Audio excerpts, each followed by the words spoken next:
नमस्कार, स्वागत है आपका दोपहर की खबरों में। मैं हूं प्रत्यूष भास्कर। महाराष्ट्र का सातारा जिला ये इलाका है मुख्यमंत्री चव्हाण का, लेकिन अब हम इस जिले की ऐसी खबर आपको दिखाने जा रहे हैं जिसे देखकर आप अपने दांतों तले उंगलियां दबा लेंगे और ये सोचने पर मजबूर हो जाएंगे कि सीएम के इलाके में एक महिला के साथ क्या ऐसी बदसलूकी भी की जा सकती है। इंसानियत शर्मसार हुई है मुख्यमंत्री के इलाके में।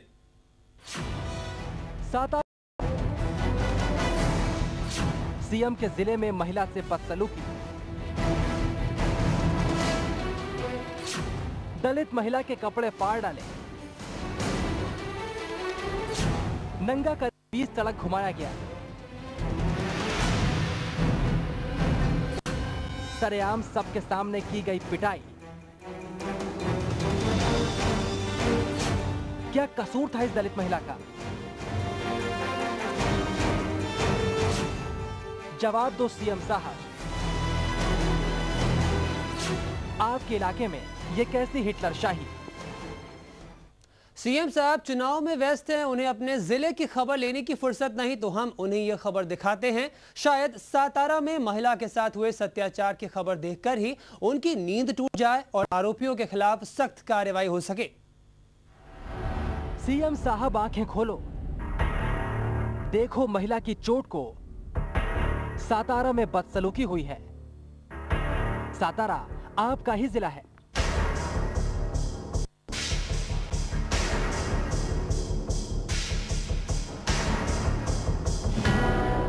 सीएम चौहान साहब जहां भी हैं, हमारा विशेष अनुरोध है कि ये खबर देखें। ये खबर उनके ही जिले से आई है, जहां एक महिला को सरेआम पीटा गया, बीच चौराहे पर पीटा गया, सबके सामने पीटा गया। देखिए सीएम साहब इस चोट को, ये चोट आपके पुलिस प्रशासन की धज्जियां उड़ा रही है। देखिए ये हाथ पर चोट के निशान जो नीले पड़ चुके हैं। ये देखिए दोनों पैरों की जांघ पर भी काफी गहरा घाव है, खून का थक्का जम चुका है। पैर और हाथों में, पीठ और चेहरे को भी नहीं छोड़ा जालिमों ने। यहाँ भी उनके जुल्म दास्तान का डंक देखा जा सकता है। महिला के कपड़े तक फाड़ डाले, नंगा करके सड़क पर घुमाया। क्या कसूर था इस महिला का? आंखें खोलो सीएम साहब, जनता जवाब मांग रही है। आखिर इस महिला का कसूर क्या था जो इसके साथ सीएम के जिले में लोगों ने इतनी बदसलूकी की? उसे ताजिंदगी की चोट दे दी। शरीर पर लगे घाव तो ठीक भी हो जाएंगे, लेकिन वो चोट कैसे ठीक होगी जो दिल की गहराई तक जा पहुंची है और बार बार उस बुरे पल को सोचने पर मजबूर कर रही है। आंखें खोलो चौहान साहब, ये आपका ही जिला है और आपकी ही जनता है। क्या ऐसा सुलूक किया जाता है दलितों के साथ, गरीब के साथ? कौन पोंछेगा पीड़ित महिला के आंसू? कौन लगाएगा इस महिला के जख्मों पर मरहम? महेश पवार, TV9 सातारा। और इसी मामले से जुड़ी इस वक्त एक बड़ी खबर आ रही है। राज्य की महिला एवं बाल विकास मंत्री वर्षा गायकवाड़ ने पूरे मामले की जांच करने और मामले की सुनवाई फास्ट ट्रैक कोर्ट से कराने की मांग की है। आपको बता दें कि सातारा में कल एक दलित महिला को कुछ लोगों ने गांव में निर्वस्त्र घुमाया था और उसके साथ मारपीट भी की थी। तो अंततः कार्रवाई की कुछ उम्मीद दिख रही है और महिला और बाल विकास मंत्री वर्षा गायकवाड़ ने फिलहाल मांग की है कि फास्ट ट्रैक कोर्ट में तमाम आरोपियों के खिलाफ जल्द से जल्द सुनवाई की जाए केस की।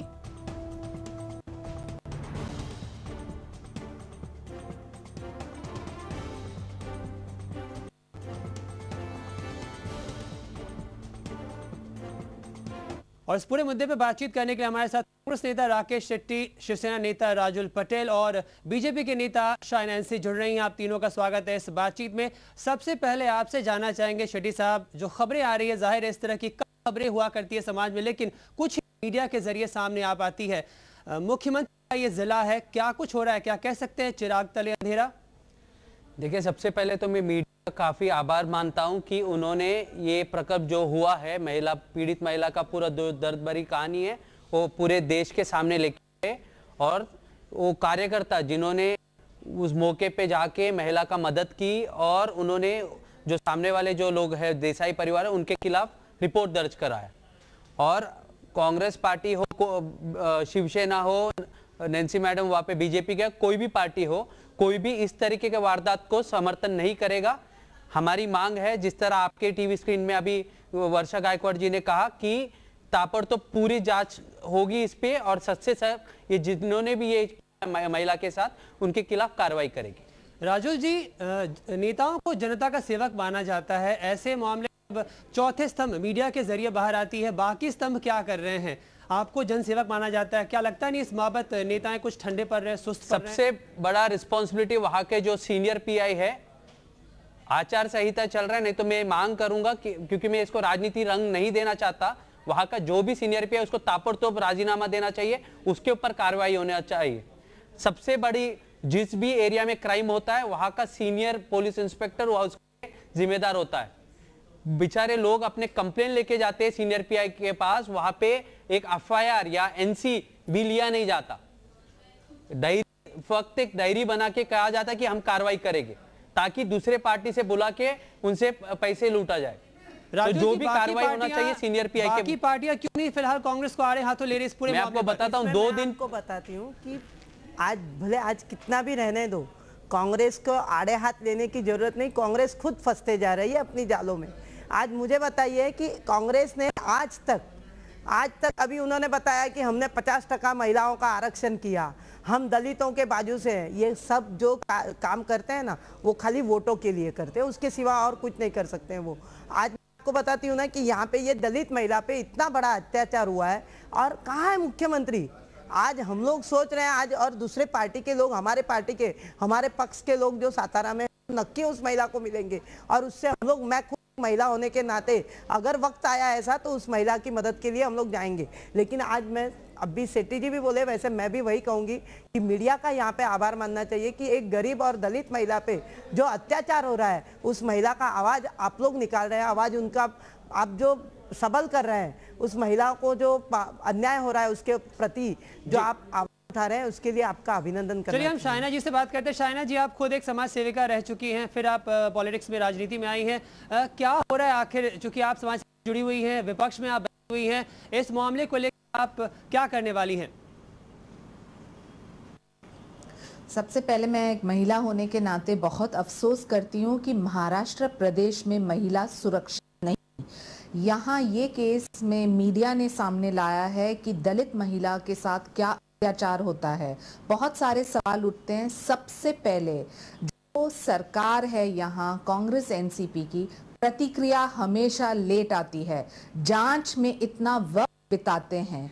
सीएम ने अभी तक कोई बयान नहीं दिया है, ये बावजूद कि ये क्षेत्र जो है उनका है, उनका कोई बयान नहीं आया है। दूसरा सवाल जरूर उठता है कि महाराष्ट्र प्रदेश जो जात पात और दलितों के साथ जो अत्याचार होता है, आई थिंक इमीडिएटली ये देसाई क्लैन को section prevention against atrocities act में बुक करना चाहिए, जो अभी तक हुआ नहीं है। हम सब यहाँ चर्चा करेंगे, लेकिन जब तक हम राजनीतिक इच्छा शक्ति नहीं देखते हैं और जब तक ये नहीं सबूत आता है कि सरकार करना चाहती है, मुझे नहीं लगता है कि महिला कभी भी सुरक्षित रहेगी महाराष्ट्र में।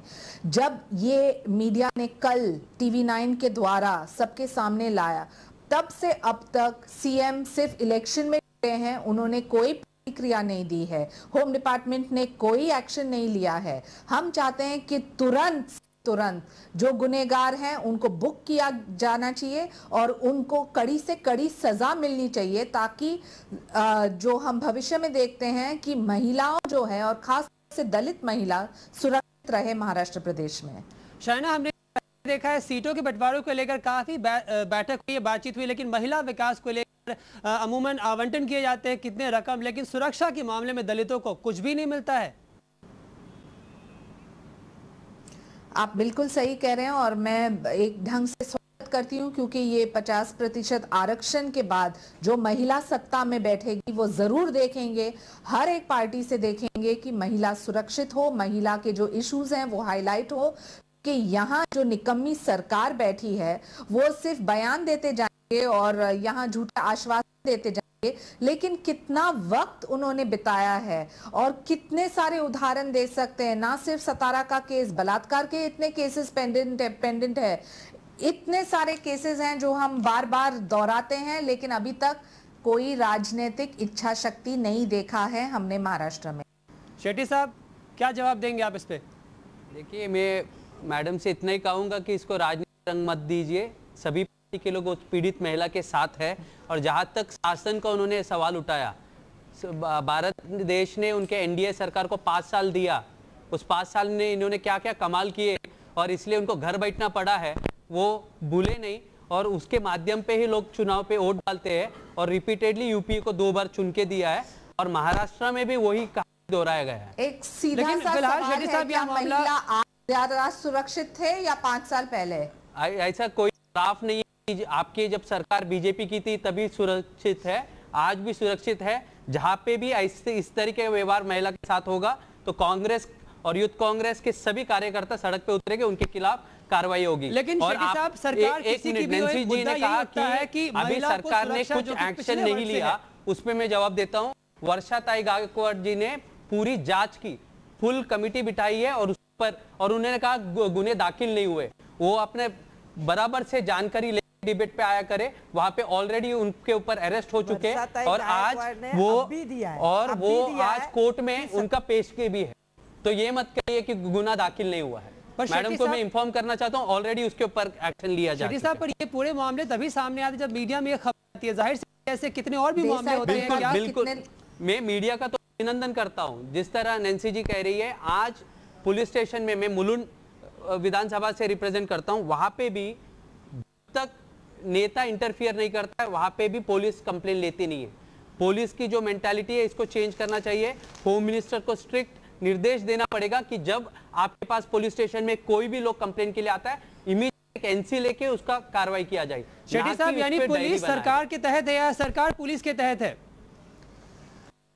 मगर पुलिस के ऊपर होम मिनिस्ट्री का ज्यादा प्रभाव होता है, जो एनसीपी खाते के ऊपर है। और मैं तो अपनी मुलुंड की घटना परसों की बता रहा हूं। एक महिला, जिस तरह ये इंसिडेंट है उसी तरीके का इंसिडेंट है।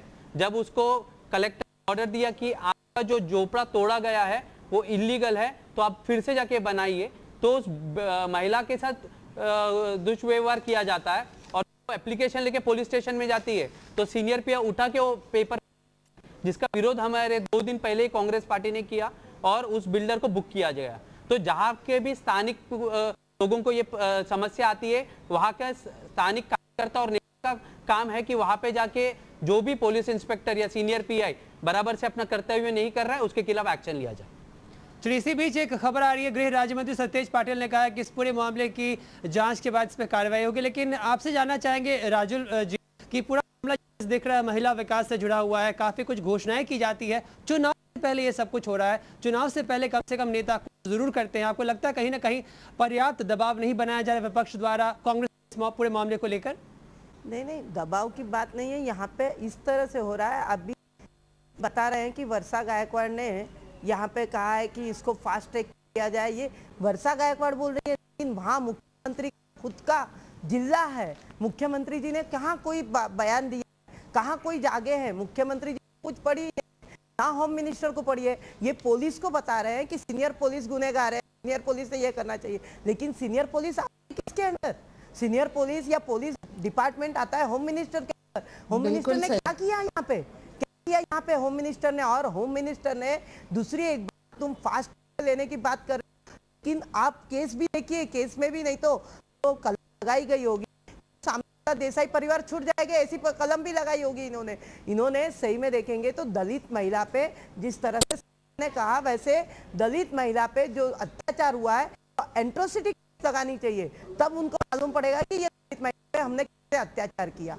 और आज देसाई परिवार की अगर बेटी गई है तो उनकी बेटी का ही उतना, आज इस महिला को इस तरह से इससे मैं यही कहूंगी कि इस सरकार भले कितनी अपने मत की लाचारी, लेकिन सुरक्षित नहीं। चाइना के समाज सेवा के तहत काफी काम हुआ है, ऐसे कई आंकड़े आपके सामने आएंगे दलित उत्पीड़न मामलों को लेकर। ऐसा क्या आपको याद आता है जहां पे उन आरोपियों पे कार्रवाई की गई हो कभी भी किसी?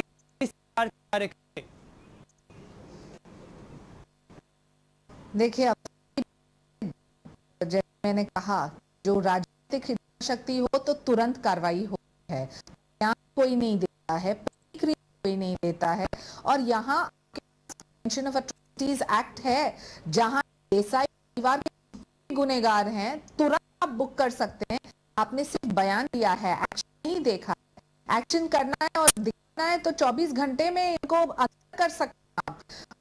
जहाँ तक सवाल है समाज का, मैं जरूर मानती हूँ जात पात का ये भेदभाव जो है, जहां ये इसमें हमने देखा है कि एक मराठा लड़की है, इसलिए ये दलित महिला को एक ढंग से नंगा करके मारते हैं और सबके सामने, ये बहुत ही खतरा है समाज के लिए और पूरे देश के लिए।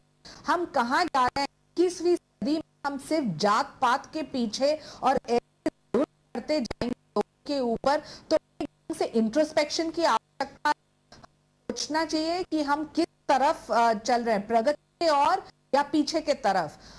जहां तक जैसे मैडम ने कहा बिल्कुल सही, सिर्फ पुलिस को बोलना कि सेंसिटिव नहीं है और पुलिस बयान लिखती है, लेकिन पुलिस आता है किसके नीचे? होम डिपार्टमेंट, होम मिनिस्ट्री क्या करती है? बार बार ऐसे केस सामने आते हैं मीडिया द्वारा, तो उनको तुरंत कोई प्रतिक्रिया और एक्शन नहीं लेती। बिल्कुल, इसी मुद्दे पे बातचीत जारी रखेंगे, लेकिन एक छोटे से ब्रेक के बाद।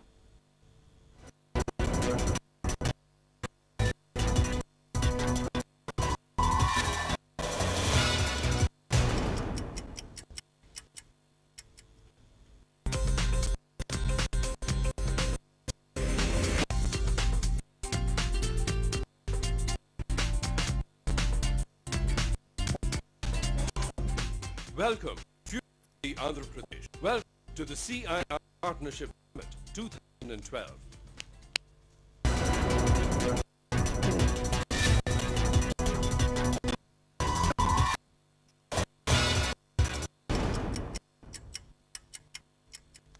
खबरों में आपका स्वागत है। हम बातचीत कर रहे हैं महाराष्ट्र में जिस तरह से चीरहरण हुआ है, 7 से कई हद से हमारे साथ तमाम नेतागण जुड़े हुए हैं। हम राकेश शेट्टी से जाना चाहेंगे, पक्ष से सवाल पहले पूछा जाएगा कि अब तक आदिवासी महिलाओं के विकास का जो भी आंकड़े गिराए जाते हैं, कोई ऐसा वाकया आप हमारे सामने पेश करते हैं जहां पे महिलाओं के विकास को लेकर आपने जो किया है न्याय की जगह है? सबसे पहले मैं अभी एनसी जी ने तो बात किया महिला के ऊपर, मत केस इनके ऊपर बनता है और मैं चाहता हूं कि इसके ऊपर तो जो चार्जेस है और जब तक वो अरेस्ट के 24 घंटे में ऑलरेडी अरेस्टेड है, परिवार का कोर्ट में पेशगी है। हाँ, ये जरूर है कि जैसे उन्होंने कहा कि वो छूट जाएंगे, तो अपने होम डिपार्टमेंट को ये देखना चाहिए कि इतने स्ट्रिक्ट कलम लगाना चाहिए कि वो अवेलेबल ऑफेंस हो, ताकि वो जो महिला जो अभी टीवी दिखा रहे जिसके ऊपर अत्याचार, ऐसे कई प्रोसिक्यूशन डिफेंस रहता है जो काफी लचर होता है, जिसकी वजह से तमाम केस पड़ जाते हैं। ऐसे कहीं ना कहीं सरकार को कुछ नियम बनाना चाहिए तमाम लोगों। तो है कानून आपको बनाना पड़ेगा, जब तक स्ट्रिक्ट कानून नहीं आएंगे जब तक कुछ नहीं होगा। जब तक जैसे उन्होंने कहा कि कोई भी क्राइम करता है कोर्ट चले जाता है, अच्छा वकील तो उसका बेल हो जाता है, और जब नॉन अवेलेबल ऑफेंस होने के बावजूद आपको 2 गारंटर आपको बेल होता है। इसके क्या हो गया, क्रिमिनल को बहुत एंश्योर्ड कि में जाऊंगा इमीडिएट छूट जाऊंगा, मेरा अच्छा पैसा है तो मैं मैनेज कर सकता हूं।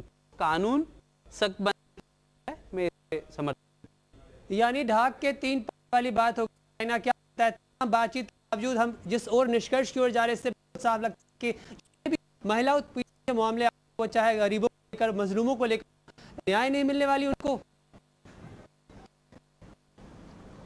मैं एक साधारण चाहती हूँ, राजनीति को छोड़ ये दलित महिला का क्या कसूर है?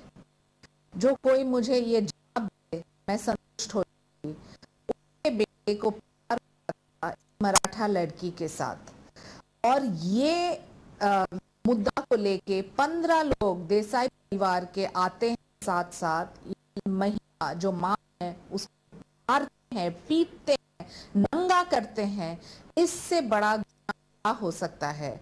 मुझे लगता है कि कानून कायदा जरूर है, लेकिन कभी कभी मैंने राजनीतिक शक्ति की क्यों बात की है, क्योंकि कभी कभी एक्सेप्शंस होते हैं जहां होम डिपार्टमेंट को तुरंत आदेश देना चाहिए, और वो आदेश देते हैं, हमको सब पता है कि प्रोसिक्यूशन भी सही काम कर ले मिलता है।